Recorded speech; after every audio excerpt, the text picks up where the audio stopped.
Super Mario Sunshine is one of the most polarizing entries in the entire series. A lot of people seem to either love it or hate it. It's your favorite 3D Mario game, or it's the black sheep of the franchise. And I think that mainly stems from just how many risks that this game took. Being somewhat of a sequel to Mario 64, Sunshine continued to take leaps away from the traditional Mario experience, just as 64 did. 64 didn't handle power-ups in a conventional way, so Sunshine takes that even further and adds FLUDD. Now, love it or hate it, Mario Sunshine is rumored to be coming out in a collection with 3D Mario games on the Nintendo Switch this year. And even if it's your least favorite 3D Mario game or something like that, I definitely believe that a lot of the big problems that it has could be fixed for this remaster, and like Mario 64, I believe it could have a massive impact on a modern audience, with a few alterations. Today I'm going over 10 changes that Nintendo should make for a Super Mario Sunshine remaster. If you're interested in more of the details on why I believe these rumors to be credible, you can check out a previous video that I made going over all the sources for these rumors, but in general I believe the sources to be very credible, and this could definitely be something that we should be expecting for this year. If you have any ideas for changes that should happen to Super Mario Sunshine if it was going to be coming to the Nintendo Switch, be sure to leave them in the comment section down below. I'm going to be interested in what you think about this. Also, tell me your opinion on Sunshine, because I know a lot of people are mixed on it. With that all being said, let's get started.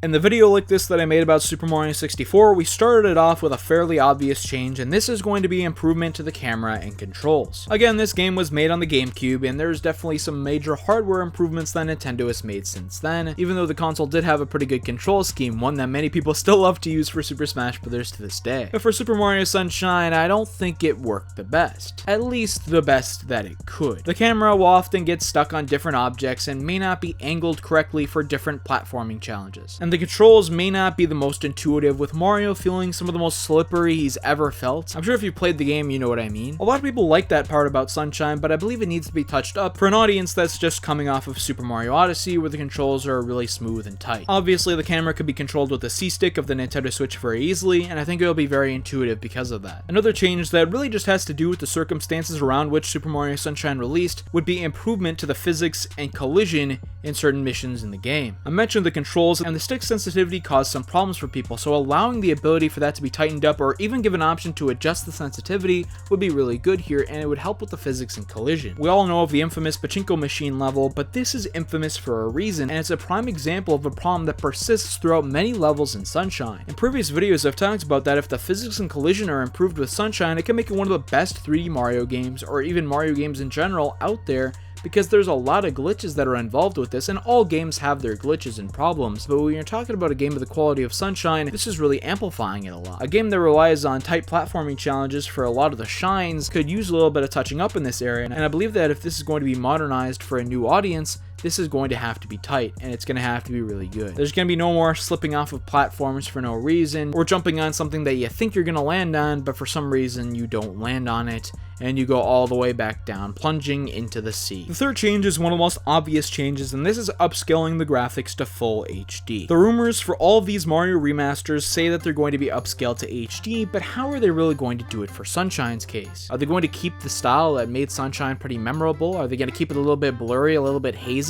Or are they going to make it relatively clear in the world, allowing you to see things in the distance more clearly and giving a better experience of immersion? I don't really know how they're going to handle this, because I feel the blurriness and the haziness gives Sunshine a unique feel. I feel they are actually on a tropical island where that would sort of be the sight that you see. But when remastering this for a modern audience, an audience that's used to modern HD graphics, that might not carry over so well. Imagine how good certain places will look with this HD remaster. I could just imagine Noki Bay looking so good. Change number 4 has to do with the playthrough itself, and this is allowing you to complete different shines out of order. Super Mario 64 allowed you to do this, so it's kind of shocking to me why Sunshine doesn't. The episode system is one of the more controversial aspects of the game. A lot of people liked it, a lot of people didn't, but I believe that it will allow you to be more intuitive and make people's playthroughs more different if you allow them to complete shines out of order. You could do shine 1 first, then shine 4, then go back to shine 2. If you get stuck on one, you could always go back to it, and that's a feature that's not in the original Sunshine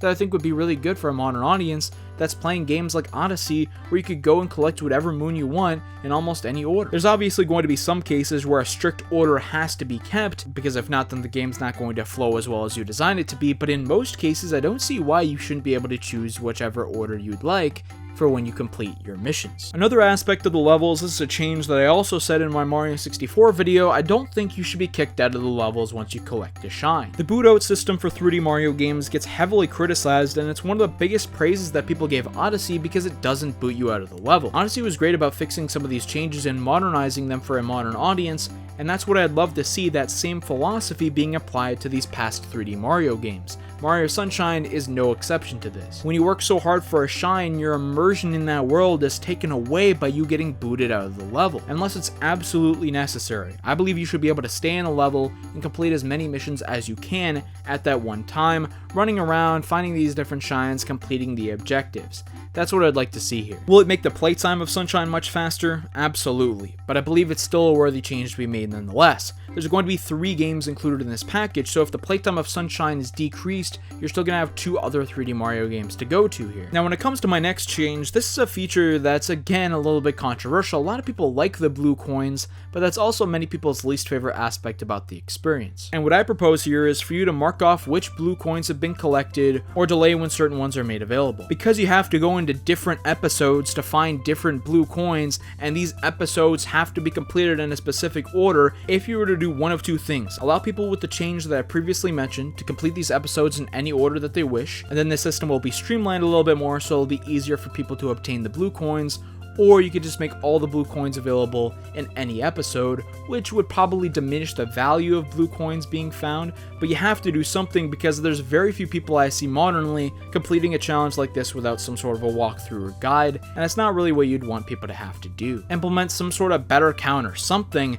to allow blue coins to be easier to obtain while not ruining the appeal of the challenge for the people that like it. I heard the blue coins were implemented to provide the game with extra shines that scrapped levels would have contained.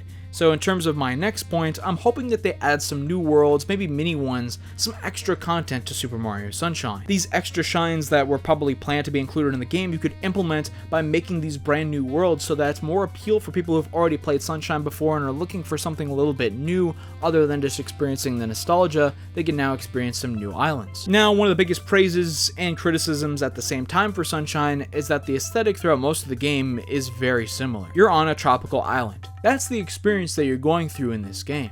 A lot of people like being on a tropical island for the entire game, but I know there's a lot of people who like to experience different looking worlds. You get tired of seeing a tropical beach all the time. I kinda get it. Mario 64 didn't have this issue because you get immersed in one world, but you get to move on to a completely different style world in another mission. Now if you're somebody who actually enjoyed having all the worlds look very similar, you're probably really into the immersion of it all, which is why I believe that if these new worlds are going to be added in, they should still be involved in the tropical theme, but have a slight spin on them. Something a little bit different about these new worlds to differentiate them from the ones that are already in the game, but don't stray too far away from the existing coherent theme within the islands. Now something in the worlds that are already in the game that I think needed to be changed up are changing up the boss rematches a bit more. Particularly PD Piranha and Mecha Bowser, which are extremely similar to their first fights in the rematches, and I believe there's a lot more potential there. So much more depth could be added to these boss fights to make them a lot better, and I know Sunshine was somewhat rushed in its development, so there wasn't enough time to fully carry out the vision of the team, but now when you're remastering it, you have so much more potential. As I mentioned in my Mario 64 video, Mario boss fights have escalated a lot over the years, in terms of how dramatic they are, how much of a spectacle they are to go through. There's so much more depth added to modern Mario boss fights that it goes so far over the top. Now in some cases, I think it might go a little bit too far, and you don't want to stray away too far from the original boss design of Mario Sunshine, which a lot of them were really good,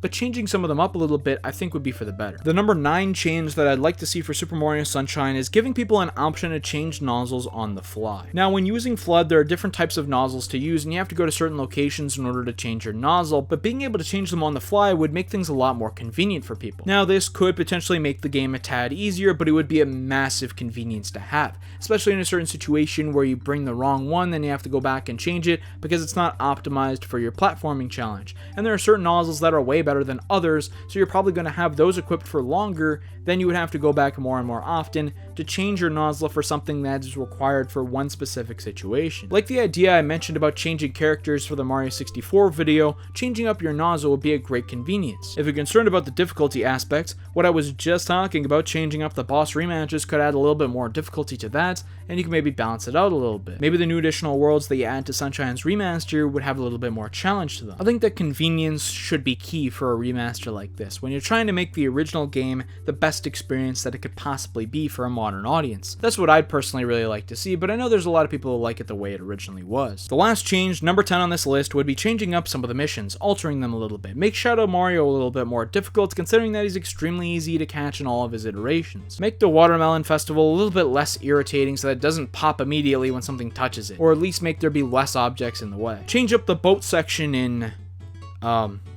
this undisclosed location. Now, some of the missions that people don't really like these ones in the game, could obviously be altered with the physics changes that I previously mentioned, but even so, some of these missions are relatively lackluster without much to do, or they have some glaring outlying issues that aren't necessarily just fixed by controls, camera, or the physics and collision of the game being improved. And when you alter some missions like this for a remaster, it's to be expected, because some things in your original game design are not going to work with everybody, but it's taking the feedback of the people that play your game and applying it to a remaster. That's the true test to see if you're really listening to the fans and trying to create the best product that you can. And I believe that for Mario's 35th anniversary, if Nintendo is really trying to write a love letter to its fans, give them the best product possible, the product that they really wanted to see, HD remasters of 3 of the most iconic Mario games of all time, then I think they're going to want to optimize it. And with these 10 changes, I think Mario Sunshine will be made the best that it could possibly be. Again, let me know some changes that you'd like to see for Mario Sunshine in the comment section down below. Let me know if you're interested in me making a video like this about Super Mario Galaxy as well. And if you haven't seen my Mario 64 video, even though I referenced it a ton within this one, there's a lot of changes that I believe need to be made for Mario 64 to make it the best that it could possibly be for your enjoyment. Consider subscribing if you haven't already for more Mario content coming your way very soon, and thank you so much for watching.